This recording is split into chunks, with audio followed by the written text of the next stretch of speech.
Morning all. So, day 25, and look who's joined me. Sam's here. Morning! At last. So yeah, we just left the farm and had a nice surprise with the cockerels this morning, wake me up. But it's now just come up 10 to 8. Sun's out, a bit cooler, but I'm sure it's going to heat up later. And Sam's promised me lollies. Yep. So that'll keep me going. But yeah, got a nice couple of straight roads. Don't know what the hills are like, but see how we get on today. Interesting fact. Sam's joined me. We've done 2 miles, but we've done a mile in one direction and then a mile back because Mike dropped off her top. So she's been a bit sheepish because she's made this. We're running up the same hill we just run up. But anyway, it's all part of the fun. Sorry. And the amount of stuff that I've lost. So, and her husband's just behind us now in the car. He drove to go and look for it. So he's probably cursing both of us. But yeah. But anyway, I was going to do a bit of a recording just to introduce Sam. And Sam, so obviously I know what you do, but what do you work as at the moment? I'm the head of performance and quality in Kent, Surrey, Sussex region. So for any of you who don't know, me and Sam both work for the probation service, and that's how we've met. And when I was first doing this, Sam was straight away wanting to join me, like a crazy woman. But it's lovely to have her here. And as we go through, we're going to be having some conversations about Sam's understanding about PTSD, some other conversations, and hopefully meeting people in any direction, even if we go back. But yeah, getting my breath back again now. Sam will be carrying the pack in a minute. Oh, it's really, I'm not sure. Really heavy. But yeah, let's see what we get to now. Well, me and Sam are just around, what is it, 10 kilometres. 10k in, so 6 miles. And just a little bit back there, Sam was saying about we need a bit of a comfort break soon. And no sooner as we said that, a gentleman running after us, bless him, and he said that he saw us run past and invited us into his house for a comfort break, gave us a nice glass of water, and then not only that, their name's Clint and Fiona, and I'm going to pay in the money later on, but they done, how much was it? 50 quid. £50 they've just donated to PTSD UK, which is absolutely amazing. And it's, I would say I'm surprised, but it's just been people like that the whole way through my journey. And just people, generosity and kindness is unbelievable. But we're going to push on for a bit now. We're meeting Sam's husband in a bit. He's just rung up panicking. He saw the tracker stop. Thought we'd killed over. So, and in about, well, any time from now onwards, I'll be meeting up with Rachel from PTSD UK. It's the first time we'd have met her in person. So bless her, she's coming out to show her support. But yeah, you got to love generosity of people. Definitely. So just while we're getting our breath and after meeting them amazing people, I just thought it'd be a nice opportunity as Sam's with me, just to sort of have a chat about, obviously the reason I'm doing this for PTSD UK and complex PTSD. But yeah, I don't know, Sam, so obviously I know you from work, but I don't know you that well. What, have you got any experience or knowledge around PTSD or complex PTSD? So I do in terms of some working with people within our line of work. Yeah. But in terms of personal, I don't, albeit I was just saying to you, wasn't I, that I've got a friend that I think was probably ill-diagnosed. Right, okay. Back in 2018, she passed away after a long period of mental health issues and use of alcohol, and I think that she'd had quite a traumatic event that had led to that course of events. And I think with a lot of time to lately while I've been running and practicing, I've really reflected on the fact that potentially she wasn't diagnosed and maybe the health service let her down, sadly. And unfortunately, it's not I would like to say it was an isolated thing, but there's definitely more. I've heard more of that on this journey, but there is so many people that are either misdiagnosed, and I think I've said it on this channel before. There was one guy that I was chatting to that actually he had a couple of strokes, and he was only young, but actually when he went to the GP, they said the strokes trumps any PTSD diagnosis. Wow. So I was like, how bad's that when, you know what I mean, they pick and choose.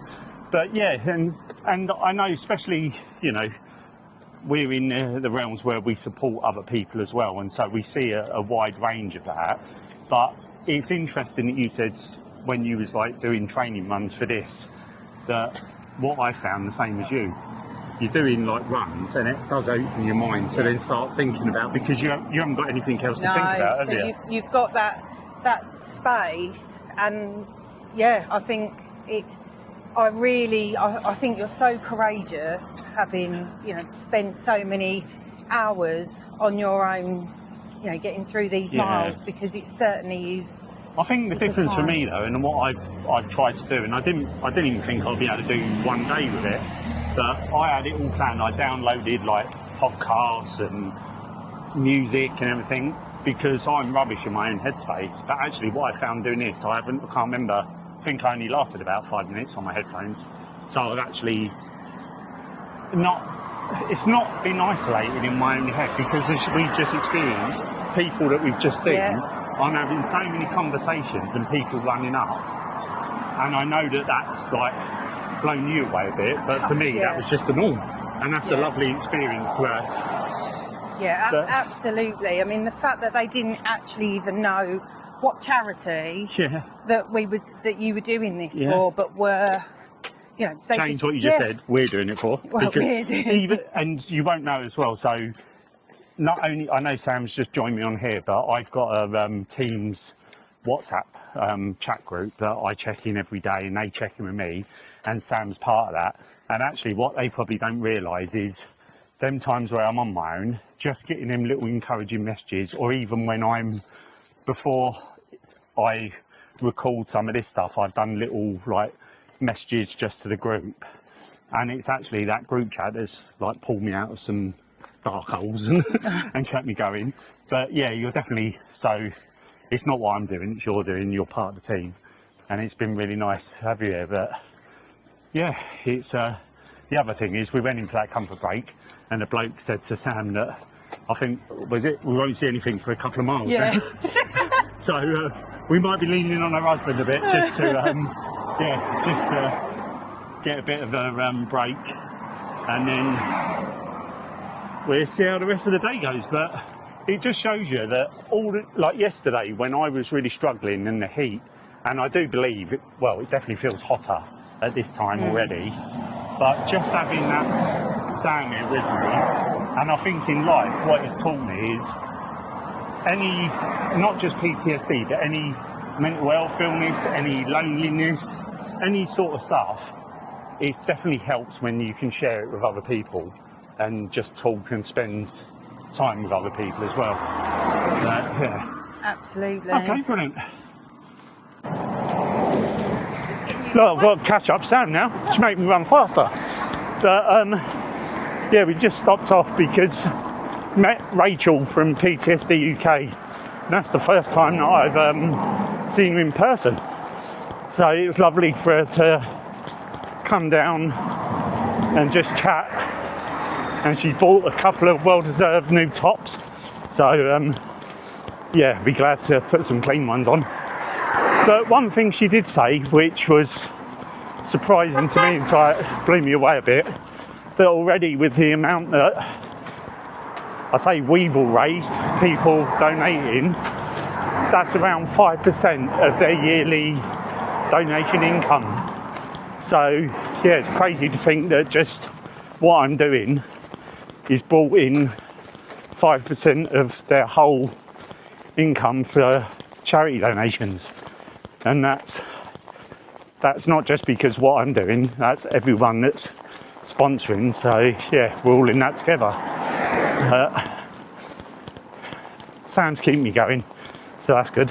I'm chewing his ear off. Yeah. She's saying that she thought I was working hard. She's only ever seen me walk and go to pubs, so it's like pub crawl. But yeah, we try and get to that shade. Yeah, need nice lollies soon. Yeah, ice lolly. Yeah, so like every day, every step forward, it's about meeting interesting people and just saying hello. And I'm just going to introduce you to this lovely gentleman who's out running. So what was your name? Tom. So Tom just stopped us, asked what we was doing, and just got chatting. And he's looked at the page and said that he's going to follow the journey and donate. But for me, it's about talking to people about PTSD. And yeah, Tom, you was just saying, could you just repeat that phrase again? Because it's good coming from somewhere else about when I was saying about, you know, my running is a safe self-harm. What do you call it? Socially acceptable self-harm.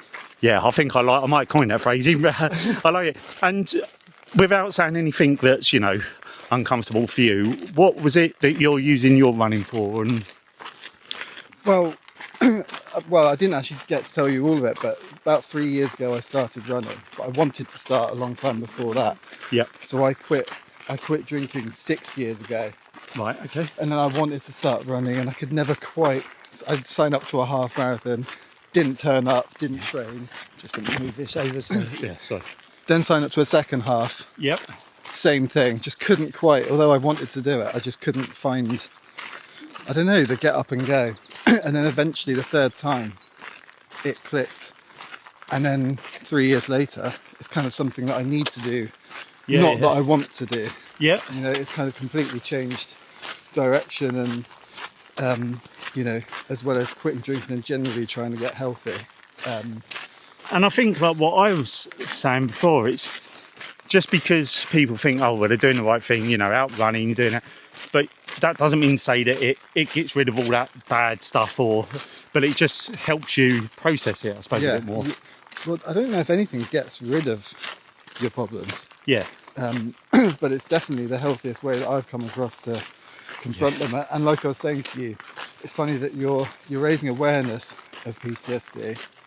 But actually, when you run, you're forced to deal with it. Yeah, exactly you can't that. Escape all those thoughts that you have. Yeah. In a good way, so you have to kind of process them, but in a pretty cool. I mean. Yeah. Well, Sam was just saying, it's like when you're saying about this environment, it's, you know, just running on. We didn't know where the track was going to take us, but you've got fields either side. Yeah. Yes, it's a blistering hot day, and you're on a bit of shade.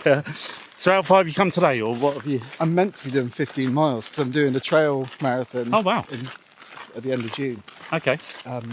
But I'm not too stressed about how far I actually do. How far are you in at the moment? Only a couple of miles. I live just on the strawberry line. And there's me stopping you on mid-track.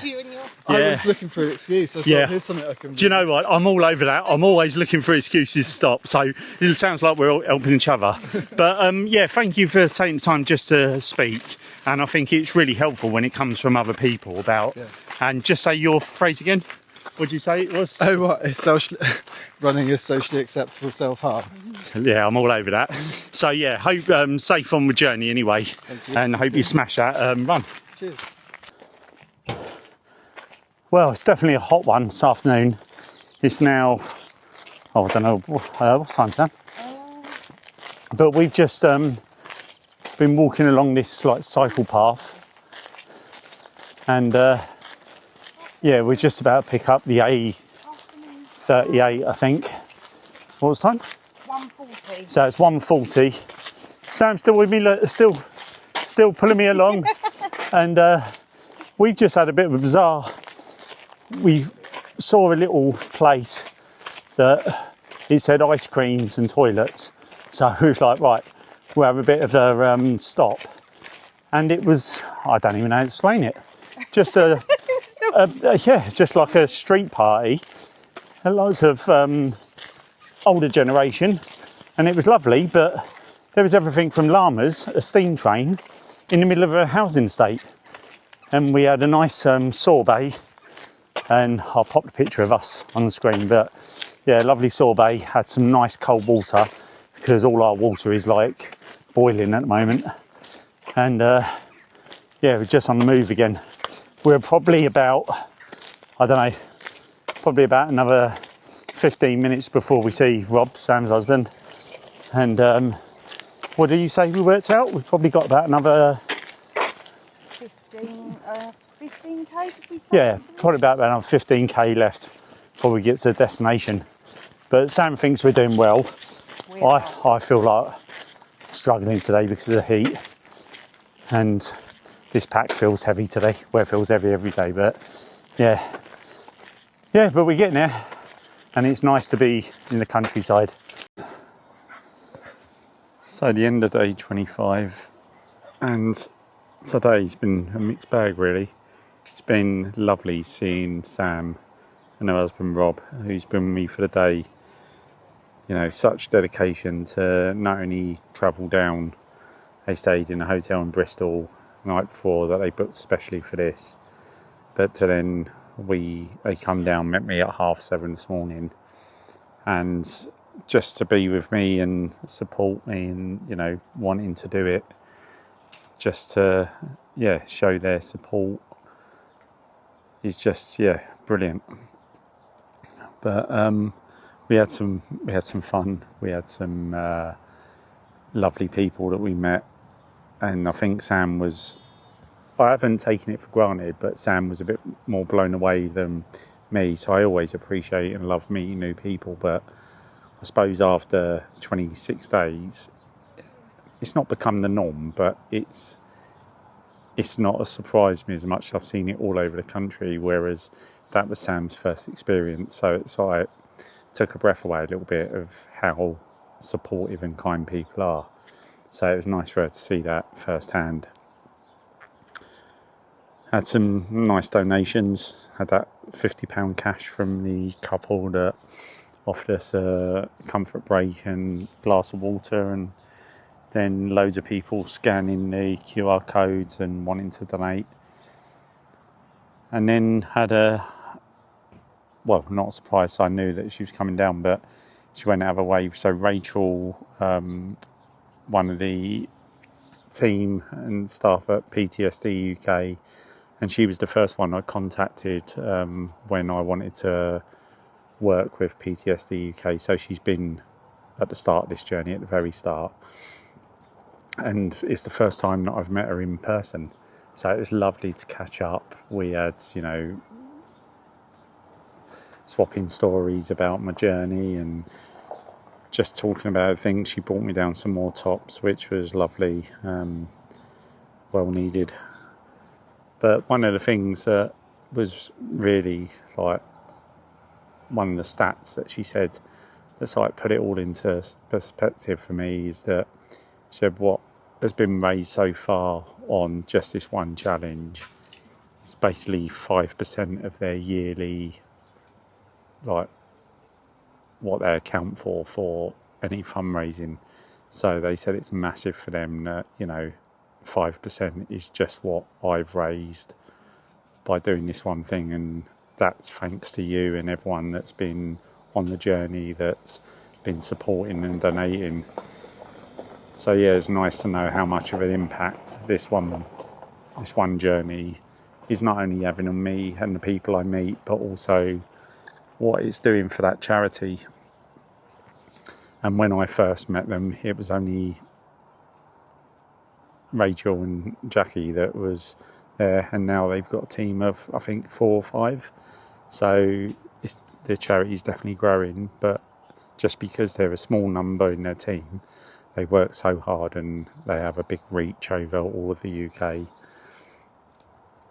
So yeah, that was great seeing everyone and Sam stand with me till the end. But the heat today is just, I've really struggled. I thought it was hot yesterday, but when me and Sam looked, it reached 34 today, and we wasn't in the shade that much at all.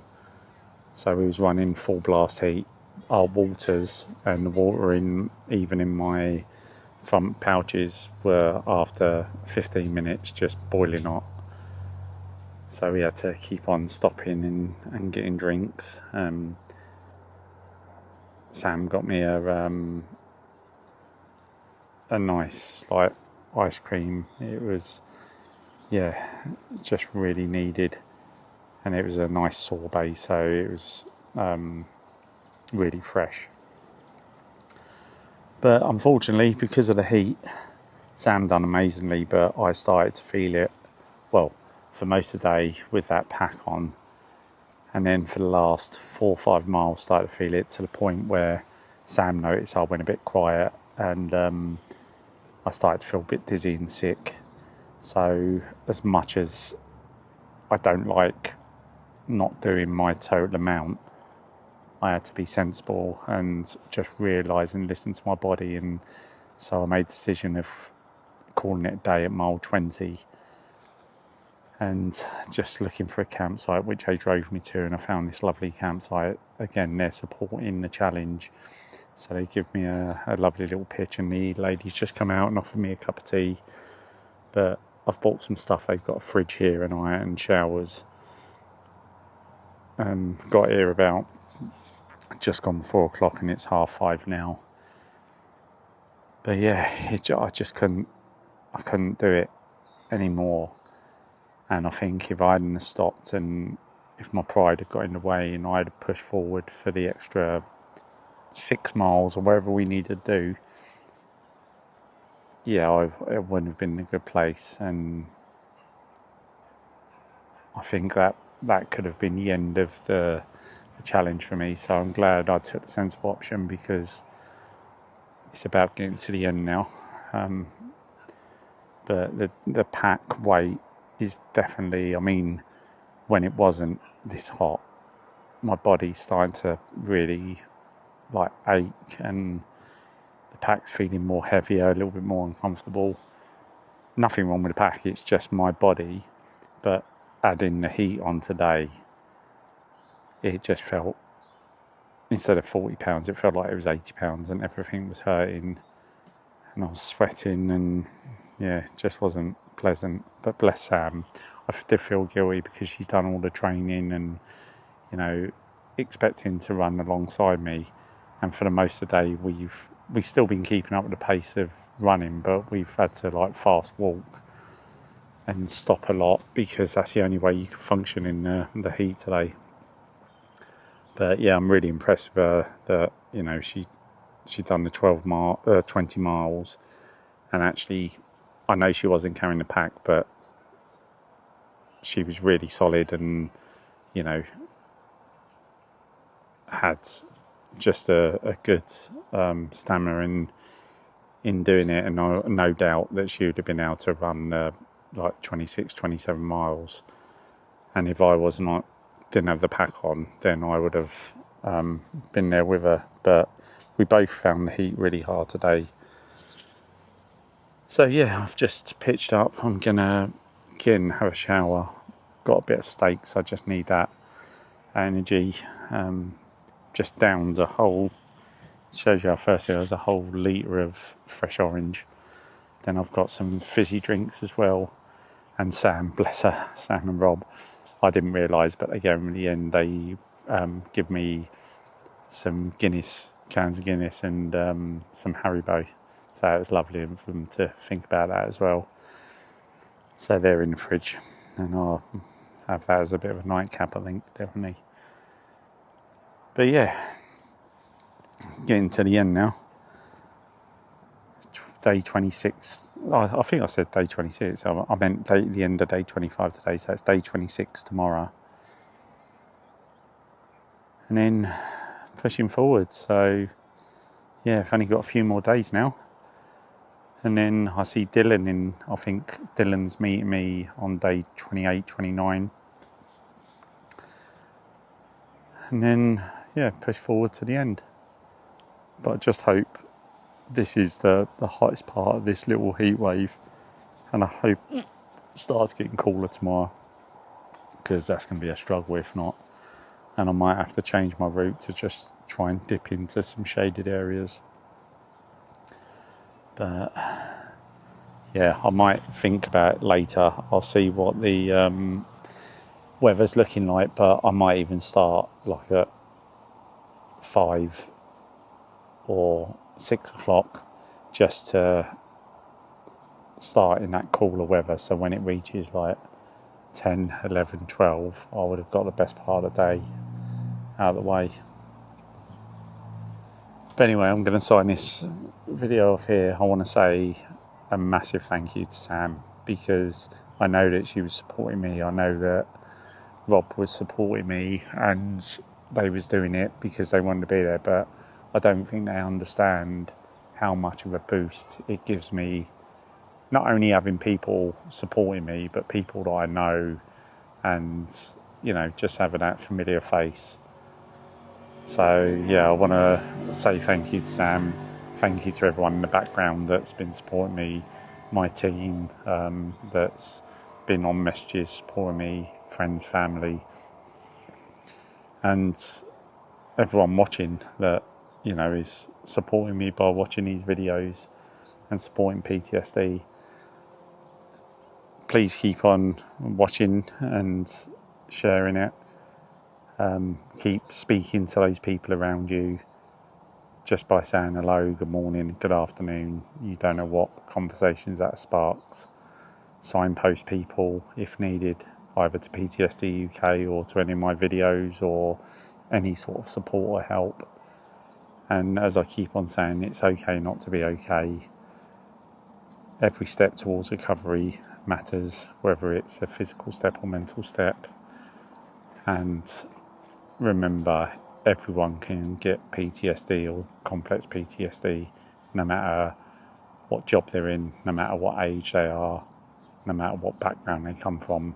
It affects everyone. So let's be a supportive community and just check in with all our friends and family. But look after yourself, and I'll see you again tomorrow. Cheers.